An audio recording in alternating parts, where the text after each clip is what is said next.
Preview.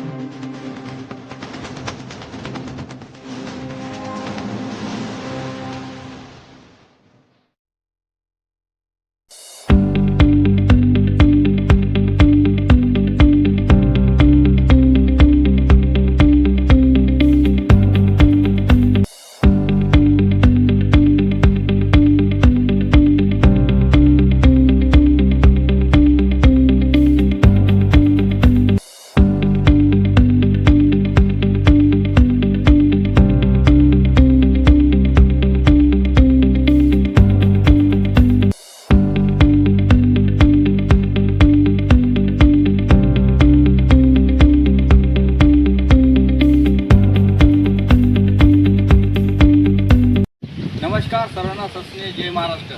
मी गोपाल पवार.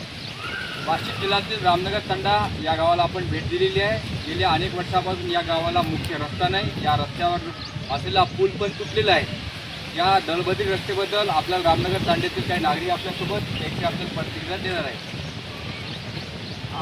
मी जिल्हा परिषद प्राथमिक शाळा रामनगर येथे शिक्षक असून मागील 14 वर्षापासून मी या शाळेवर आहे आणि रस्त्याची एवढी दयनीय अवस्था आहे की आपण म्हणतो की आपण चंद्रावर पाऊल ठेवलंय, अंतरिक्षमध्ये जातोय, पण इथं जमिनीवर चालण्यासाठी आमच्या तांडावासियांना आणि आम्हाला रस्ता नाहीये.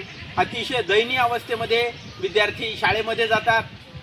कधी कधी एखादा आजारी व्यक्ती असेल तर त्याला दवाखान्यात नेण्यासाठी अक्षरशः तारांबळ उडते.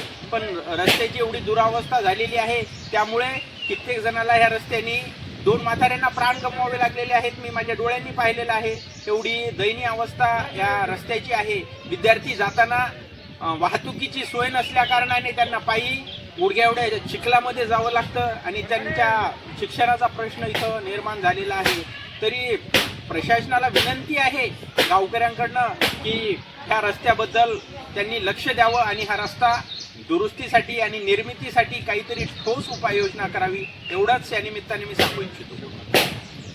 मतदानवाले येते ना, आम्हाला चॉकलेट देऊन जाते, रस्ता देत काय देत नाही. प्रत्येक वेळेस असंच सांगते, रस्ता देतो म्हणून, आणि येते चॉकलेट मारून जाते.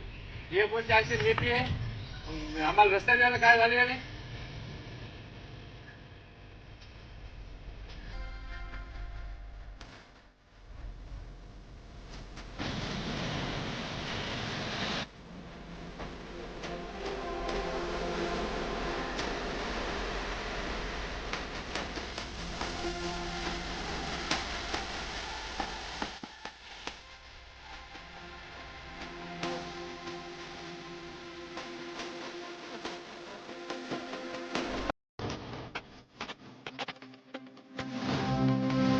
Preview.